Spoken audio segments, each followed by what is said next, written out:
Buongiorno has ties to the south side of Milwaukee, has been known to walk around on Greenfield Avenue. Buongiorno is 5 feet tall. She weighs 135 pounds. She has green eyes and typically brown hair, but her last booking photo showed her with pink hair. Felicia has criminal history involving burglary, narcotics, thefts, and disorderly conduct. She's wanted for possession of opium. Both individuals are believed to be homeless.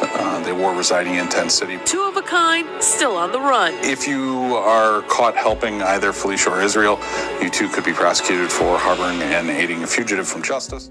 All right, what up, YouTube? It's Jess, your favorite recovery. Thank you so much for tuning in today. So today I have a very special guest with me. We go way back. I mean, we were out there doing the same shit. Now, 3.5 years later, here we are today. This is Philly. She was actually Wisconsin's most wanted. And I would like to ask her, how the hell did you get to be Wisconsin's most wanted? And here we are today. Tell me where you're from. Oh, I'm from Milwaukee. Okay. Yeah. How would you say growing up was for you? When I was growing up, I thought it was cool. Like, I had the fun parents. As I've gotten, like, my mind has gotten healthier, I've realized it was pretty fucked up. Like, I had a really unhealthy, dysfunctional family. Is probably the nicest way I could put it. So. When you say dysfunctional and unhealthy, what does that look like to you? A lot of mental illness, a lot of drug use and drug abuse. So you seen that stuff growing up? Yeah, for sure. Thought it was normal? Absolutely thought it was normal. And then when I got clean and like my mind got right and stuff, I looked back and was like, oh, you mean all moms don't do this? This shit ain't normal? Wait, what? Like, it was fucked up. Like, what is fucking normal anyways, though, right? I mean, it is. That's true. But, like, there's a difference between unhealthy abnormality and, like, it's a little different. It was unhealthy and toxic as fuck. Yeah. So, I guess, how the hell did you end up to be Wisconsin's most wanted? Where the hell did that happen? What led you to use drugs in the first place? Well, everybody around me used drugs, and I used to stay home and like my family would like call me into school, and I would stay home so I could sit at home and take care of them while they all partied. And like people being at our house every weekend was a norm for us because again, my parents were the cool ones, right? The parties and everything. I realized really young that I could say I had a toothache or a headache and I would get something for it. And it just spiraled out of control. Then it turned to I was selling drugs for family. So, okay, whatever. And I broke the #1 rule. Don't get high on your own supply. Fucked up. But, and it just went downhill real fast. But it was, for me, that was normal. I grew up thinking that glamorizing being a drug addict. It was the cool thing to do, and everybody that I looked up to and had in my life did drugs, so why the fuck would not? Right. You know? Yeah. What do you think was like your biggest challenge growing up in that type of a household? My biggest challenge? I don't know if I had a challenge. Not back then. It was like to just be seeing that shit around your whole life, like your mom or whatever. Like, did you ever say anything to her like that bothered you, or like? No, because again, I thought that was the norm. Like it was so normal for me. I started to kind of think about it when, as I got older, my friends weren't allowed to like come and hang out by my house. I could go by their house, but they couldn't come by me. I'd be like, well, why the fuck not? Then caught on, like, Oh, okay, it's my parents. That's why I got it. So are you an only child? Or No. do you have brothers, sisters? Fuck no. Okay, so Alright. where's the siblings at? Like, were they? So I have 2 blood sisters, a half brother, and then I have a whole gang of fucking stepbrothers and sisters that my mom and my stepdad have been together forever, so they're my brothers and sisters.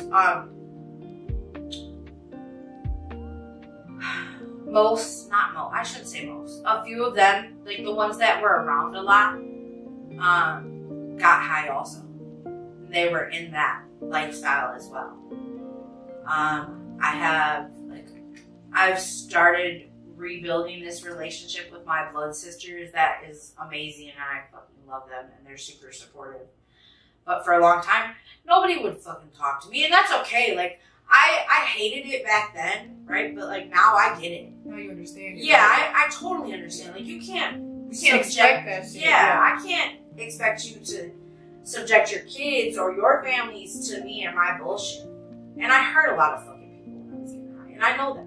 Y'all did. So that's good that you can recognize that though nowadays. For sure. Because back then, like, we didn't care who the fuck we hurt or anything like that. absolutely not. So when did you leave your house? When did you leave house to move out on this? I guess I don't know what happened.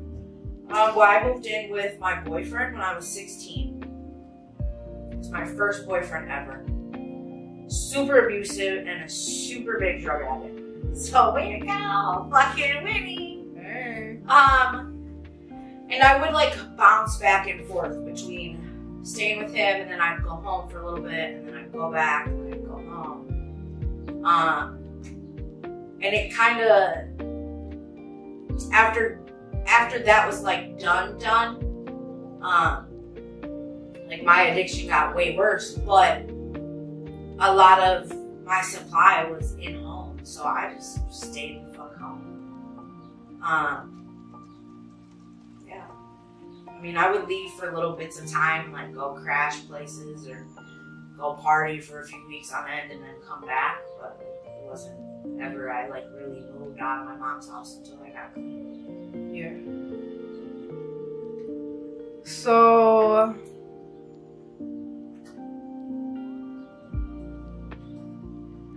how did it get really bad for you? What was your fucking breaking point?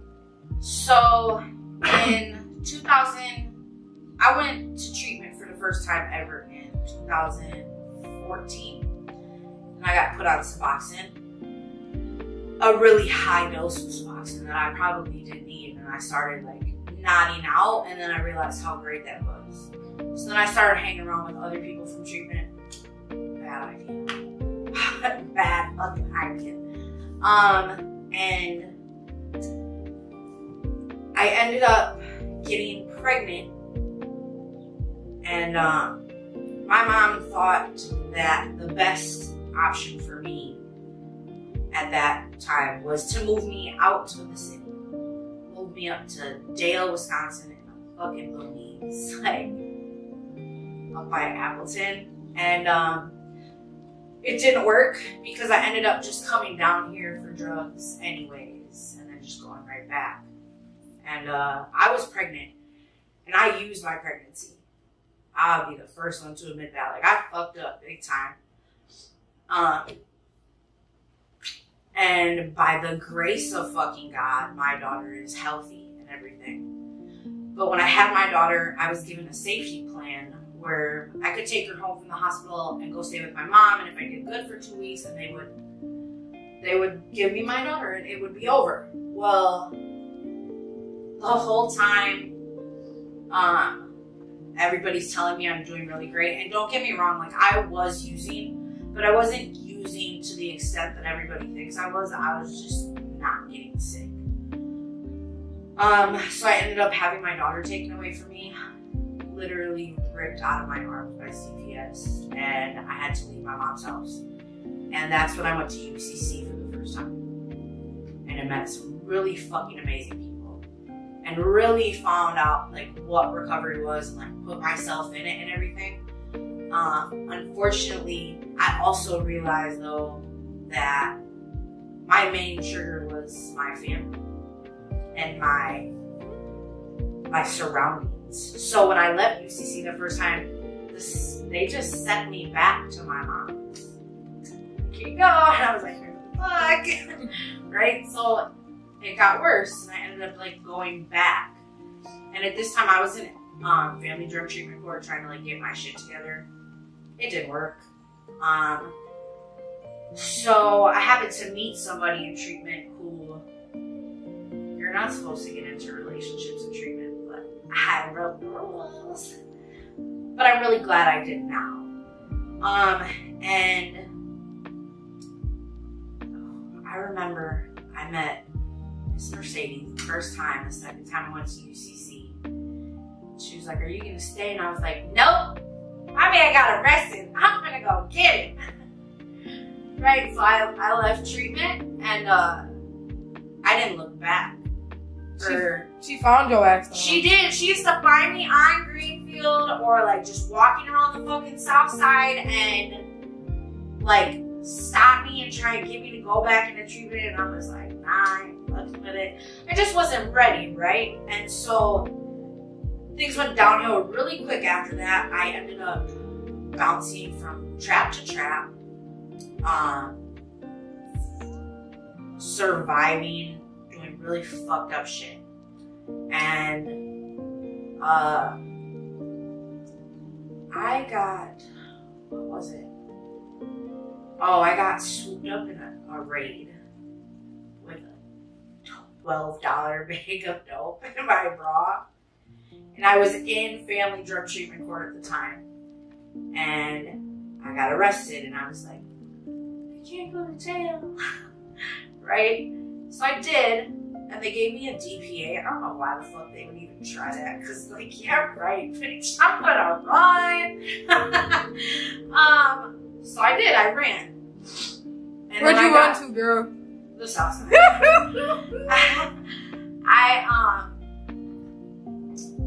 I kept running from the DPA, and they put me in drug court because of that. Now, everybody always told me, like, drug court is a setup, bitch, don't do it, right? And at the time, I was like, they fed me the line, they feed everybody, sign this paper, drug court, you'll get out of jail. And I was like, bet, bitch, I got you. So I did. And I believed what everybody said, it was a setup. And then I just kept running. And like, my caseworker would come and get me and take me to a treatment facility, and I'd be like, bitch, bye. Like, out the fucking door. And then I found myself in fucking Tent City with my significant other, barely surviving. We had both been like sick as fuck, and like he had heart surgery and shit. Like, we were going to die. And I remember I got a call from somebody that I knew and was like, bitch, you and your man are on the news. And I was like, what? Like, no, fuck, we're not. He's like, yeah, Wisconsin's most wanted. I was like, no fucking way, dude. I looked, sure as shit. Yep. I was like, son of a bitch. And I remember doing a shot right after that. And I remember shooting, and then I looked at my hand and I was like, oh, fuck. This is bad. Like, and thinking in my head, like, bitch, you're overdosing. You're going to die. And I fucking did. And my man, this is not the first time, but like, this is the time that really sticks with me, that this man like literally saved my fucking life, like CPR, mouth to mouth. And I remember waking up and running because I was told that the person whose house we were crashing at the time called the police, and I was on the run. So like, why would I stay? Running. And I remember telling my man, like, call Laura, in tears, right? So then, we found somewhere else to crash, and I went to meet with somebody, and I had every intention of robbing this person. And he pulled into Chubby's Cheesesteak. He's like, oh, I left my wallet inside. Goes inside, and he's like out there for a hot ass minute, but left his phone in the car, right? So I'm like looking at his phone, and I see that the last number he called was the tip line. And I was like, fuck! So I fucking, I started to get out of the car, and right when I got out of the car, just fucking MPD everywhere. Why were they looking for you though? What was the case, or what was the reason you were Wisconsin's most wanted? Like, that's a fucking big thing. Oh yeah. Okay, so it's really not. You're a bunch of bullshit. Okay, first of all, I'm my Wisconsin's most wanted. They said that I was wanted for possession of opium. Bitch, this ain't 1920. What opium? Like, what? No. Then they said on there, like, I had past burglaries and shit. No, I didn't. Like, they acted like I was a murderer. I wasn't. I got caught and got put in drug court for a dime bag of dope. And they turned it into this, right? So they're like, what's your name? And I'm like, Melanie. And I said a last name because, like, I had known this girl for a really long time and I could always use her name. We looked a lot alike. I knew all her information. And they're like, no, it's not. No, it's not. They're like, you're Felicia DiGiorno. And I was like, bitch, I am not a pizza. I don't know what the fuck you're talking about. And I held on to that shit for the death. I was like, it's not my name. It's not my fucking name. Then they were like, you can either tell us your name or we're going to bring the fingerprint thing. I was like, all right, like, let's just go. It's Felicia DiGiorno. Like, let's go to county. I'm trying to get in a book. Like, I'm tired, bitch. Right? So I go, and mind you, drug court is like a 18-month program. I didn't even make my first appearance in drug court until I was 6 months in. Because I ran so much. Because that was what everybody thought, that program is there to fail you from the beginning. That's what we thought. For sure, yeah. But then what happened, Miss Philly? Okay, so I'm sitting there and I'm like, it's winter, right? Because I got arrested on November 17th, 2019. I'm sitting there, I'm like, it's fucking winter, dude. There ain't no goddamn beds open. Like, I'm gonna be waiting, because that's what people do, right? They treatment hop in the winter to get off the streets. So I know this. I'm aware of the cycle. I'm like, I'm gonna be waiting here a hot ass minute. And so I did. I fucking waited and waited, and while I was in jail, my significant other was in the hospital getting well as well, because he was really sick. And then they kept waking me up for court every, like, week or whatever, and I'm like, I don't want to fucking go. Like, they're just gonna tell me to go back, right? And then this one morning, I get woken up for court, and I go down there, and I'm sitting in that holding cell downtown at county waiting for court to call me, and Heisel, the fucking deputy of her court, comes, and he's like at the window, and he's like, you're not going back to house today. And I was like, well, if I'm not going back to house, then that means I'm going home. And he was like, I don't know. And I did. They were like, we got you a bed at 2nd Century. Like, this is your last shot. And I was like, when do I go? And they're like, right now. Why the fuck did my addict brain be like, but what about my property at HOC? Bitch, fuck all that shit. Like, fuck it all. I'm trying to go. What's wrong with you? So I did. I went to 2nd Century, and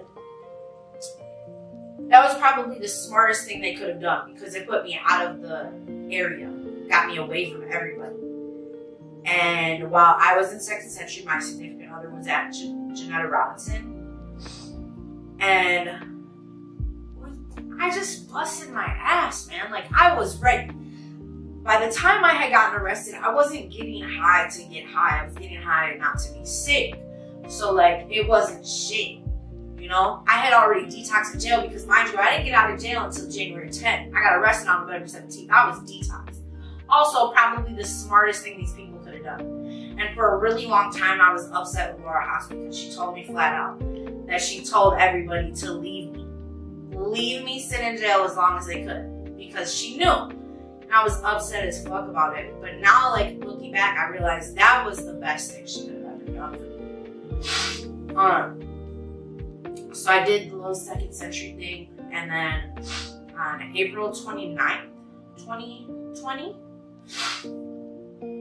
I went to Made a House Bridge Housing, and I got a job right away as a waitress, which probably is not the best job for somebody in recovery because you get cash on hand every day. However, for me, like, I was super done with drugs. Like, I didn't give a fuck. So I was cool with it. And then in January 2021, I think. Yeah. I moved out of Made a House into my very first place. Entirely, like, mine. My name's on the lease. I paid motherfucking bills. Don't that shit feel so good, bro? Yes. To pay your own rent. We ain't running the streets. I stay in my crib from Friday till Monday. Yes. I don't give a shit. Yes. And so I moved to the north side. Away from everybody. Away from everybody I knew, everything I knew. I had already kind of been working on a relationship with my daughter when I was in Made a House and stuff. And then shit started getting real when I, like, moved into my own place. Like, look, I could actually get my kid back. A lot of people don't do that. Like, that's not a thing. Even when they get clean, a lot of people don't do that. And then I was still at my place on the north side.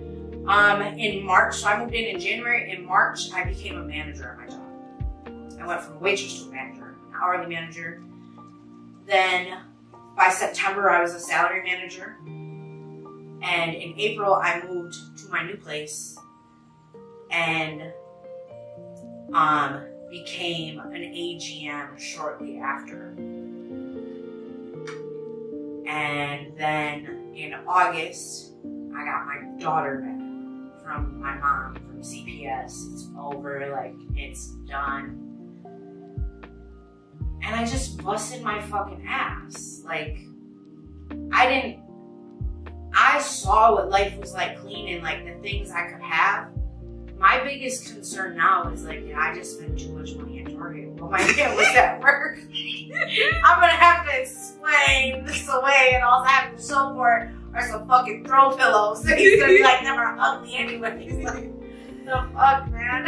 Hey, but to be able to go and spend money on that type of stuff, though, whether, like, how we used to, am I gonna get something to eat, or am I gonna go get that bag of dough? Am I gonna fucking, you know what I mean? Like, doesn't that just feel good to fucking have, like, money to go to Target with? Oh my God. How many years has it been since you've been in Target? You know what I mean? Like, do you think about, like, I think about it like that too. Like, how many fucking years did I actually take me to go into a real store and spend money, my own money that I worked for, you know? Yeah. Like, how, now that you say you have your daughter back, how is she loving her life now? Like, how is she, because she's a little filly just like your ass. Yo. She is a little filly.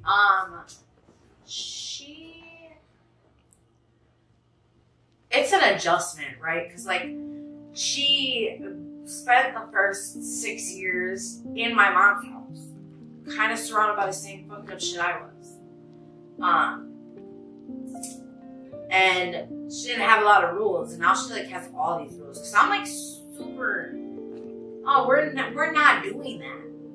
But I also have an issue where, like, I talk to her like she's my home. So we're like, all right, bro, what's the deal? Yeah.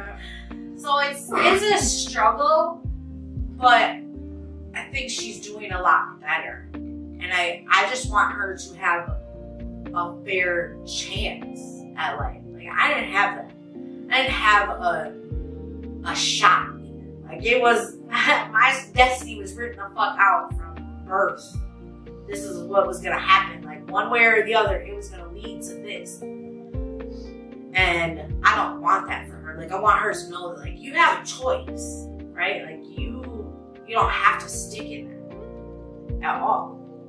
So it's good. How old is your daughter now? She's gonna be 7. She's 7. How do you feel about like these news break apps about like these 6-year-olds killing their teachers or these 12-year-olds picking up guns? Do you talk to your daughter about those type of situations? Like, how do you feel about when you see those type of news break apps, like these young kids nowadays killing each other and shit at such a young age? I feel like it's fucked up. I'm not one to ever like blame any. Like, a lot of people could say my issues were because of my parents. Nah, buddy. It's nobody's fault but my own. Like, I chose to, like, yeah, did I get shown that shit? Sure. But am I a normal human being that knows wrong from right? Absolutely. So I did that, right? So I'm not one to be like, it's the parents, it's the parents. No, man, life is fucked up and people make fucked up decisions, and sometimes you make decisions based off of like what you have to survive. I also don't blame like my parents at all for our childhood, because I think that in the moment with what they had, they did the best they could, right? So I don't blame or think it's anybody. It's just the world is so fucked up place, man. And there are a bunch of weirdos, and there are a bunch of people that make fucked up decisions. And I tell that to her all the time. She's like, why can't I do this? I'm like, because the world's full of weirdos. Like, I don't know what to tell you. Why? I don't know. It's just the way it is. Like, that's her biggest thing now. Why? Why can't I? Why do other people? I don't fucking know, but we don't. Right. So, like, right.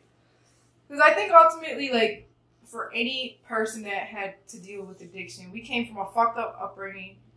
And I believe that for me, I would say that, you know, ultimately it does start at home. Our parents teaching us from right from wrong. So that way, when we do get out into this world and something bad does happen, at least our parents told us, no, that's not right. You shouldn't be doing that. But again, ultimately, it is us that makes our own choices and shit like that. So I'm glad that you're teaching your daughter, you know, right and wrong, and telling her she has choices and continuing to do that. So what would you say right now would be your greatest accomplishment since getting from where you were to here today? I have a family. I have a normal family. I didn't know healthy relationships and healthy love my whole life. I do. I sometimes want to shake the fuck out of my man. Like, shut the fuck up, right? But in reality, like, healthy as fuck. And that's going to help my daughter in the long run, because she's going to know what healthy love is, and healthy relationships, and healthy boundaries. People be like, we don't never fight. Okay, you're probably lying. However, we really don't. We might have little disagreements because, like, I think that his basketball card interest is not interesting. I'm sorry, dude. I can't get into it. Just like I can't get into the crypto and the sneakers and all the shit that he's into. But he's also not into, like, my hair and my nails shit. Right. Like, so it's cool, right? And I was like, oh my god. Like, bro, so y'all got hobbies now and stuff. Yeah. But we didn't have that out there. You know, what the fuck? How does that feel? This is my new hobby, doing these videos. Like, how does that feel to actually be doing something with your time constructively and stuff? Like, what's, man, dude. Last summer, I took not only my daughter every week, but I took my niece and nephew to, like, on fucking hikes, bro. Like, I'm not a nature kind of bitch. Right. I was in the motherfucking fields, hiking in the woods with bugs and shit. I was like, whoa. We went and saw a fucking waterfall. And I was just like, damn, dude, 3 years ago, this shit would have, right. I would have been like, ain't no fucking way. Hell no, man. Like, fuck. Shit. I'm building memories that I'll actually remember. Right. And that people will remember. And they're healthy and happy ones that my daughter can look back on and be like, damn, my mom did the damn thing. Did the damn thing. You know? Like, yeah. That's a great feeling. Because honestly, she did see you probably at your worst. She did. And now doing good. So she's known two sides of you. You know what I mean? And I'm sure seeing you at your worst, you know, her even being that young, I'm sure she still can remember certain things and You know, maybe she's gonna see We that. talk about it. Yeah. We talk about it for sure. I always tell her that, like, because when we drive past Maida House, we're talking, she's like, "You live there, Mommy," and I'm like, "Yeah." And she's like, "With all the other sick ladies," because that's what I was like. Mommy was sick. I had to stay there. And she's like, "But they had a park," and I'm like, "Yeah, because sick ladies have kids, right?" So like, yeah, that's good. I try to find ways to explain it to her, and as she gets older, she wants to ask questions. I'm so open about shit. Like, Girl, me too. my number one thing, I don't do, like, my recovery looks different because something that a lot of people don't realize, especially like their first time around, because recovery is a multiple thing. Like, it's not like a one and done, unless like you're, well, but more power to you. I'm not one of those. Right. A lot of people don't realize that recovery is tailor-made. It's not one size fits all, right? So like, my recovery is going to look different from yours, and yours is going to look different from whoever's. Yeah. I don't do like a lot of meetings and stuff just because I'm not a people person. I don't like, if I like you and I'm cool with you, that's because like we've been through some shit, or like I've known you a really long time and I built on that. But new people, no. Fuck y'all. I don't give a fuck how much we have in common. And I'm also not a hugger. And I think that I have told multiple people no to hugs at meetings, and like, either they don't listen and don't respect that boundary, or they like get weird about it, like, I'm wrong. Bitch, no, don't touch me, right? And there's a lot of like fakeness at meetings. A lot of people with their, I'm so basically, bitch, I just saw you. Like, what? Stop lying. It's cool. Like, this is not the place to lie. But so because of that, I don't do meetings. But I have been able to surround myself with recovery people and recovery community. My area director is in recovery. A couple of my employees are in recovery. I still reach out maybe every now and then. I'm not super good at it. I'm actually pretty bad at it. It's a work in progress. Hey, you reached out to me to put your story on here, though. Right? So you know what I mean. I'm just like you with the meeting thing. Miss Mercedes taught me I'm Jessica and I'm an addict. No, we are recoverees now. Yeah. Hence the name RECOVEREE DIARIES. I don't do meetings either, like you said, to each their own and stuff, but like you said, I have people that I surround myself that are in recovery. Yeah. Which works for me. But if you're doing meetings, good. If that's working for you, more power to you. Yeah. You know? I also do go and speak at a treatment center every now and then, just to kind of stay engaged, because it is something that like I want to get into. Honestly, like, if my job didn't pay me what they pay me, I'd for sure leave and go to school to become a counselor, because that's a dream of mine, right? But like, they keep tricking me, so I keep staying. But my biggest thing though is when I do go to meetings, or even not just at meetings, like talking to people, I was like, what are you grateful for? I'm grateful for my addiction. I'm grateful for my struggle. I'm grateful for everything I ever went through. Am I proud of some of the things I've done? Absolutely not. The situation with my daughter, that should not have gone that way. But I would not change a fucking thing, because all of that shit made me who I am today, and made my daughter the crazy ass little mini me she is today, and made my relationship as great as it is today, and my career is like, I wouldn't change a fucking thing. As a matter of fact, I'd do it all over again. Girl, I'm with you on that. I swear to God, I say the same thing too. I wouldn't change a thing. I probably would, if I had to change one thing, it would not be with that one fucking person that ruined my fucking life. That'd be the only thing. But other than that, dude, my struggle made me who I am today too. And you're here sharing your story, giving these people an opportunity to hear your struggle. Because there's somebody out here that's probably going through the same shit that you went through, or, you know, or is going through it. And, you know, and that is just awesome that you have enough courage to get on here and share this. Is there anything that you would like to say to the online community that, I mean, any advice or suggestions? What are your last words? What would you say? don't think because you go to treatment one time and it doesn't work that it's a lost cause. Don't ever give up. I don't give a fuck how many times you die, because Lord knows you cannot kill a motherfucking addict. Not like that. Like, it's gonna take some time. Let's talk about 9 lives for sure. Don't give up and think that you're a lost cause ever. Because if I would have done that, I wouldn't be here today.